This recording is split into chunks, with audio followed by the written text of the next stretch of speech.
अस्सलाम वालेकुम। आज मेरी आपसे रिक्वेस्ट है कि आपने ये मेरी वीडियो पूरी देखनी है, 2-3 मिनट की वीडियो है। अब मेरा नाम सिद्रा है। माँ के आंसू जब ज़मीन पर गिरते हैं तो ज़मीन चीख चीख कर कहती है कि क्या अब ज़मीन पर कोई अवैस करनी जैसा नहीं रहा। ज़मीन ऊंची आवाज़ से चीख कर कहती है कि कहाँ गए वो मुसलमान जो मुसलमानों पर जुल्म कासन का महीनों का सफ़र तय करके पहुँचते थे। जब ज़मीन आवाज़ लगाती है कि इस अनमोल आंसू को मैं खुद में कैसे समा सकती हूँ, क्योंकि मेरे अंदर इतनी बर्दाश्त नहीं कि इसके सब्र के सामने ठहर जाऊँ। जब बेटी पैदा होती है तो अक्सर घर वालों और बाप को इतनी खुशी नहीं होती जितनी खुशी बेटी के पैदाइश पर होती है, बेटे की पैदाइश पर। लेकिन एक ऐसी हस्ती होती है जो पैदा होने वाली अपनी बच्ची में अपने आप को देखती है, और वो माँ होती है वो हस्ती। ये गुड़िया जब बड़ी होगी मैं इनकी वो हर ख्वाहिश पूरी करूँगी जिससे मैं महरूम रह चुकी हूँ। वो हर किसी की बातें सुनती है, हर दुख हर बात को खुद बर्दाश्त करती है, लेकिन बेटी पर आँच नहीं आने देती। वो गुड़ियों की तरह इनसे खेलती है, इनके रोज़ बनाओ श्रृंगार करती है, हर मुहाज और वक़्त इनके हक़ के लिए लड़ती है। वो नहीं चाहती कि मेरी बेटी पर मामूली भी तकलीफ़ हो।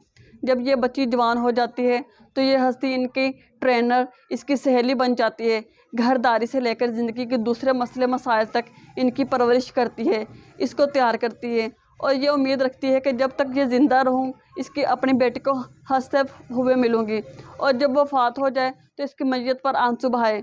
लेकिन इन गुनाहगार आंखों ने परसों एक माँ को अपनी बेटी से मुलाकात के लिए आंसू बहाते देखा। दिल में एक दर्द सा उठा। एक फिल्म आंखों के सामने चलती रही कि जब दुआ ज़हरा पैदा हुई होगी कितनी दफ़ा रात को रोकर अपने माँ बाप को नींद से महरूम कर चुकी होगी। इसकी एक रात की तकलीफ़ इस एक रात की मोहब्बत से दुआ ज़हरा के नाम नहाद मोहब्बत से 1000 गुना ज़्यादा है।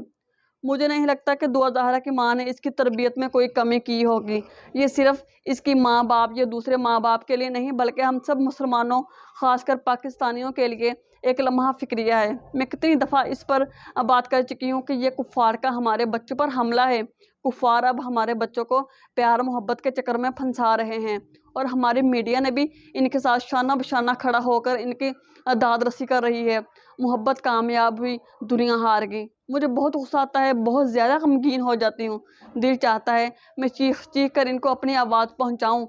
इनकी हरम की मोहब्बत कामयाब नहीं हुई, हमारे मुसलमान हार गए, हमारी तरबियत हार गई, हमारी तहज़ीब हार गई, हमारी रवायात हार गई। हम फंस गए कुफ़ार के हमलों में, इंडिया की फ़िल्मों में, अंग्रेज़ों के चक्करों में। हम सूरह निसा का सबक भूल चुके हैं। हम सूरह अहज़ाब को पीछे रख कर आगे बढ़ गए हैं। अब यही हमारी सज़ा है। अब हम पर आफ़तें, बलाएँ, बीमारियाँ, खुश्की, पानी की कमी, रिज़्क़ की तंगी में मुब्तला होंगे।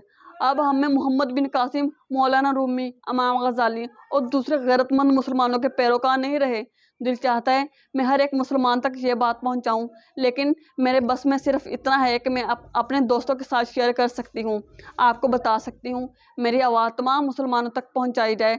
आ जाएं मेरे साथ कुफ़ार के हमलों के साथ खड़े होते हुए अपने आने वाली नस्ल को, अपनी गुलशन के मुअम्मर नौजवानों को इस हमलों से खबरदार करते हैं। ये जंग एक दुआ ज़हरा तक नहीं रुकेगी। अगर हम नहीं जागे, अगर हम इनके ख़िलाफ़ खड़े नहीं हुए तो हमारे बच्चे बेराह हो जाएंगे। आपसे रिक्वेस्ट है कि मेरी इस वीडियो को शेयर किया जाए। जज़ाकल्लाह।